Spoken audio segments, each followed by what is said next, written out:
Donc c'est peut-être ton dernier Ramadan.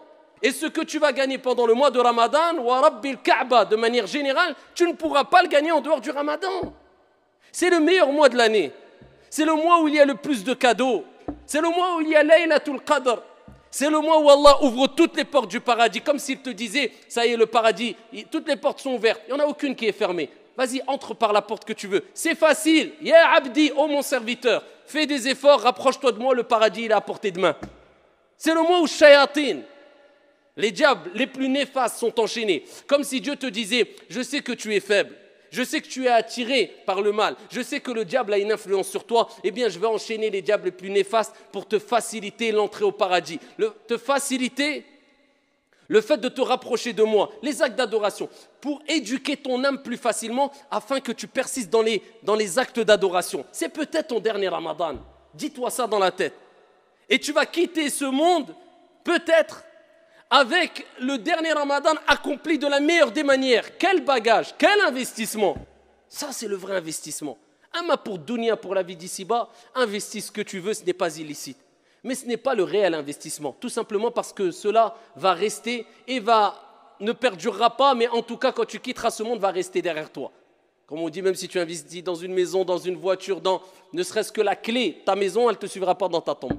T'as quoi en fait? Tu es qu'un locataire, même si ça t'appartient, tu restes locataire, que tu le veuilles ou non.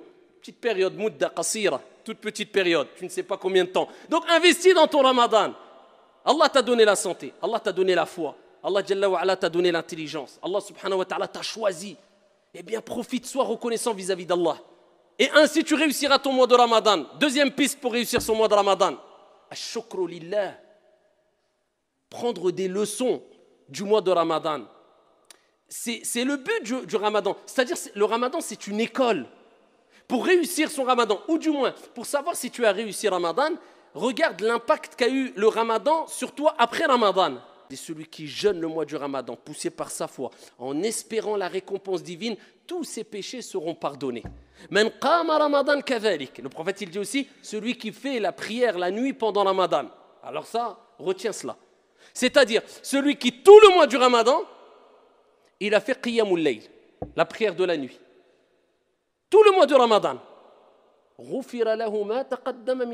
C'est pour ça, ne rate pas une seule nuit sans faire au moins, ala al-aqal, les gens, alhamdoulilah, ils vont tous à Tarawih en général, mais au moins 2 rak'at après Salat al-Isha. Qiyamul Layl, au moins. Comme ça, tout le mois, tu auras fait Qiyamul Layl, le prophète, il dit, celui qui le fait, tout le mois du Ramadan, tous ses péchés seront pardonnés. Par contre, le prophète sallallahu alayhi wa sallam, il nous dit dans le hadith rapporté par Al-Bukhari, et il nous rappelle que Ramadan, ce n'est pas que se priver de boire et de manger, c'est un comportement, c'est un akhlaq, il dit celui qui ne délaisse pas az-zour, le mensonge, et le témoignage, le faux témoignage, quelqu'un qui ment pendant le mois du Ramadan, il croit qu'il a oublié que Ramadan c'est avec la bouche, c'est avec les yeux, c'est avec les oreilles aussi. Eh bien Allah n'a pas besoin de sa privation de boire, de nourriture et de boisson. Allah il n'a pas besoin. Entre guillemets, tu te fatigues. Tu bois pas, tu manges pas, mais Allah, il n'a pas besoin de ton jeûne, parce que tu mens. Et le prophète, il dit dans Sahih al-Bukhari, il dit, celui qui jeûne, qui entame le mois du Ramadan, il doit s'abstenir de toute obscénité. Et le prophète, il te dit, donc c'est comme s'il te dit, maintenant éduque ton âme. Les mauvaises habitudes, tu es insulté. Vous savez, maintenant tout le monde, chaque phrase, il dit au moins 3-4 gros mots. Illa man rahim Allah. Eh bien là maintenant, éduque ton âme. Tous les mauvais défauts, les défauts que tu avais, essaye petit à petit. On n'est pas des anges, on n'atteindra jamais la perfection. Al-kamal ou lillah. Mais essaye de tirer les plus gros défauts que tu avais. Entre autres, les mauvaises paroles. Le prophète, il dit, alayhi salatu wassalam, celui qui jeûne le mois du Ramadan, il délaisse toutes les obscénités. Il dit qu'il délaisse toutes les obscénités. Et si quelqu'un vient le combattre ou le provoquer, il dit, inni sa'im, inni sa'im.